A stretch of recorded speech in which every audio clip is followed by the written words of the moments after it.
പുതിയൊരു വീഡിയോയിലേക്ക് എല്ലാവർക്കും സ്വാഗതം.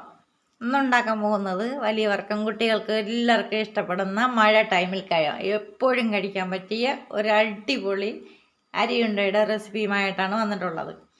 അപ്പോൾ ഈ വീഡിയോ ആദ്യമായിട്ട് കാണുന്നവരാണെങ്കിൽ ഒന്ന് സബ്സ്ക്രൈബ് ചെയ്യാനും ലൈക്ക് ചെയ്യാനും ഷെയർ ചെയ്യാനും മറക്കരുത്. അപ്പോൾ ഇതെങ്ങനെയാണ് തയ്യാറാക്കുന്നതെന്ന് നോക്കാം. വീഡിയോയിലോട്ട് പോയാലോ. അതിലേക്ക് വേണ്ടി 250 ഗ്രാം കപ്പിൻ്റെ 1 കപ്പ് പച്ചരി എടുത്തിട്ടുണ്ട്. റേഷൻ പച്ചരി ആണ് എടുത്തിട്ടുള്ളത്. ഇത് നമുക്ക് പൊടിച്ചെടുക്കണം. ഇത് മാറ്റി വയ്ക്കും. പിന്നെ ഇത്രയും മാവ് പൊടിച്ചത് ഇരിപ്പുണ്ട് കേട്ടോ. അപ്പം നമ്മൾ നേരത്തെ പൊടിച്ച മാവാണ്, 2 ദിവസം മുമ്പ് അത് വറുത്ത് വെച്ചിട്ടുണ്ട്. അപ്പം ഇതെല്ലാം കൂടെ പൊടിച്ചെടുത്തിട്ട് വരാം. തരിയോടും കൂടെ പൊടിച്ചെടുത്തിട്ടുണ്ട്. ഇനി അരിച്ചെടുക്കാം.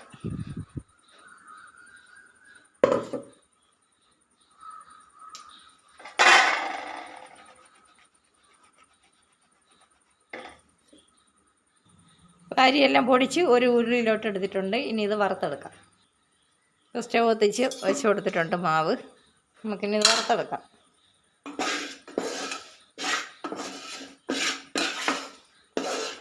നല്ലവണ്ണം ഒന്ന് മൂത്ത് കിട്ടണം. ഇനി മാവിലോട്ട് 1 ടീസ്പൂൺ ജീരകം കൂടെ ഇട്ട് കൊടുത്തിട്ടുണ്ട്.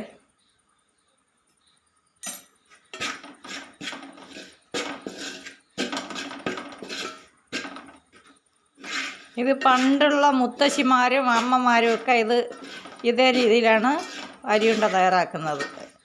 റേഷൻ പച്ചരിയിലും തയ്യാറാക്കാം, നമുക്ക് ചമ്പ അരിയിലും തയ്യാറാക്കാൻ പറ്റും.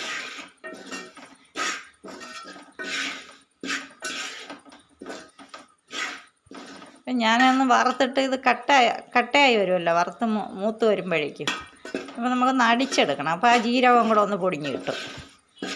നിങ്ങൾക്ക് ചുക്ക് വേണമെങ്കിൽ ചുക്ക് ഇട്ട് കൊടുക്കാം. എനിക്ക് ചുക്കിൻ്റെ മണം ഇഷ്ടമില്ല, അതുകൊണ്ടാണ് ജീരകം ഇട്ട് കൊടുക്കുന്നത്.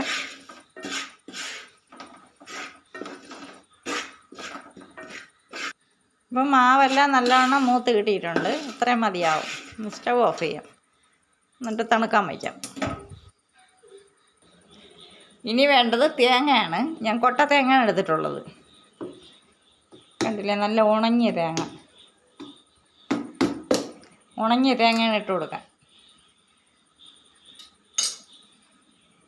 അപ്പോൾ ഇതൊന്ന് മിക്സിയിൽ അടിച്ചെടുത്തിട്ട് വരാം. ഇതിൻ്റെ പുറം തോടൊക്കെ കളഞ്ഞിട്ട് എടുത്തിട്ട് വരാം. ഇനി ഇത്രയും ശർക്കര എടുത്തിട്ടുണ്ട്. അതിനെ ഉരുക്കിയെടുക്കാം. 1/2 കപ്പ് വെള്ളം ഒഴിച്ച് കൊടുക്കാം. സ്റ്റൗവിൽ വെച്ച് കൊടുത്തിട്ടുണ്ട്. ഇതൊന്ന് അതിൻ്റെ മണ്ണും കല്ലും എന്തെങ്കിലും ഉണ്ടെങ്കിൽ പോകാൻ വേണ്ടിയിട്ടാണ്. നമുക്ക് അരിച്ചെടുക്കണം. ഇപ്പോൾ ശർക്കരയൊക്കെ നല്ലവണ്ണം ഉരുകി കിട്ടിയിട്ടുണ്ട്. നമുക്കതിനെ അരിച്ചെടുക്കാം.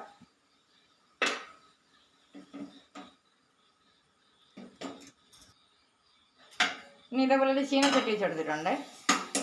അതിലേക്ക് അരിച്ചൊഴിച്ച് കൊടുക്കാം.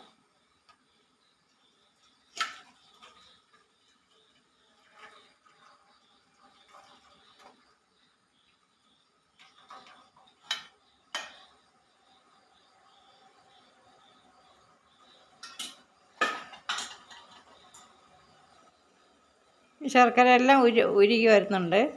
ഇനി ഇതിലേക്ക് 1/2 കപ്പ് തേങ്ങ എടുത്തിട്ടുണ്ട്. കൊട്ട തേങ്ങയാണ് എടുത്തിട്ടുള്ളത്. അതിലോട്ട് ഇട്ട് കൊടുക്കാം. ഉണങ്ങിയ തേങ്ങ തന്നെ ഇട്ട് കൊടുക്കണം, അല്ലെങ്കിൽ പെട്ടെന്ന് അരിയുണ്ട ചീത്തയായി പോവും.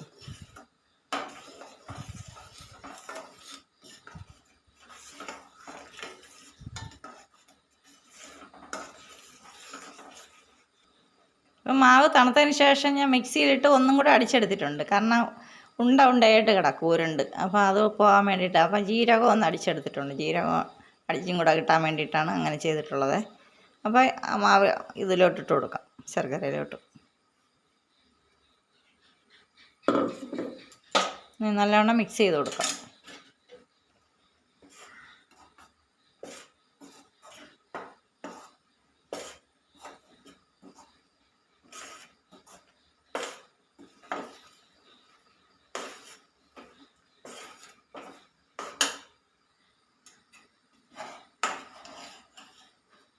അപ്പം നമുക്ക് ഇതേ അളവിന് മതി. ശർക്കര വെള്ളം 1/2 കപ്പ് മതിയാവും. അപ്പോൾ ഇത് ഇത്രയും മതിയാവും. നമുക്ക് ഇനി സ്റ്റൗ ഓഫ് ചെയ്യാം. തണുത്തതിന് ശേഷം ഒന്ന് ഉരുട്ടിയെടുക്കാം. നല്ലോണം കുഴച്ചിട്ട് സ്റ്റൗ ഓഫ് ചെയ്യാം. മാവെല്ലാം നല്ലവണ്ണം തണുത്ത് കിട്ടിയിട്ടുണ്ട്. ഇനി ഇതിലേക്ക് ഒരു പിഞ്ച് ഉപ്പിട്ട് കൊടുക്കാം, മധുരം ഒന്ന് ബാലൻസ് ചെയ്യാൻ വേണ്ടിയിട്ട്. ഇതിന് നല്ലവണ്ണം ഒന്ന് മിക്സ് ചെയ്തെടുക്കാം.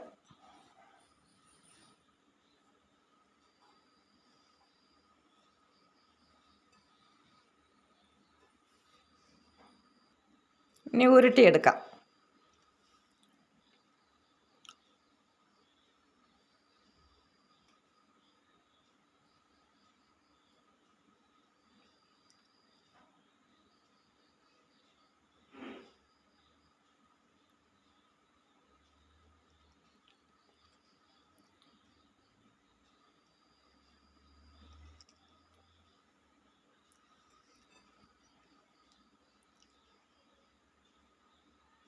എല്ലാം ഇതേപോലെ ഉരുട്ടിയെടുക്കാം. അപ്പോൾ എല്ലാം ഉരുട്ടിയെടുത്തിട്ടുണ്ട്.